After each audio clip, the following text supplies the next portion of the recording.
Nagagamit na ngayon ng mga estudyante mula sa Mauraro High School sa Bayan ng Ginobatan, Albay ang mga classroom na ilang buwan din ginamit ng mga residenteng lumikas dahil sa pag-alburuto ng Bulkang Mayona. At dahil pinauwi na sa kanilang mga tahanan ang mga evacuee, sa mismong classroom na nagkaklase ang mga estudyante na dati ay nasa labas lamang noong kasagsagan ng pag-alburuto ng Bulkang Mayona.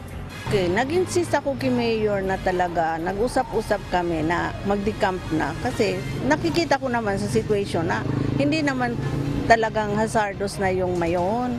Mahigit 900 ang junior high school at mahigit 300 naman ang senior high school enrollees ng Mauraro High School sa opisyal na pagbubukas ng klase. Ayon sa principal ng paaralan, talagang ipinakiusap nito sa mayor ng Ginobatan na bakantehin na ang mga classroom upang magamit ito ng mga estudyante. Need na ng mga estudyante namin na pumasok na sa talaga sila. Kasi nung nagpunta sila rito, June 9, nung nagsidatingan sila, outright, nag-suspend na kami ng classes, nag-modular, and hindi pa kami nung nakakatapos ng periodical test.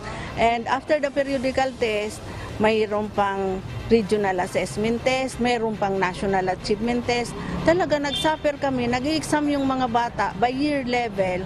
Diyan lang sa mga pasilyo ng school, naglalagay kami ng tables and chairs. Yung iba nga, nandyan sa covered court. Kaya nag-suffer na talaga yung mga estudyante namin. Sa datos ng Department of Education o DepEd Albay, sa ngayon ay mayroon pang 16 na paaralan sa probinsya ang ginagamit pa rin bilang evacuation centers ng mga residenteng nagsilikas dahil sa Bulkang Mayona. Diyos ang aming sandigan, serbisyo publiko ang aming pinahahalagahan. Jerry Galicia, humahataw.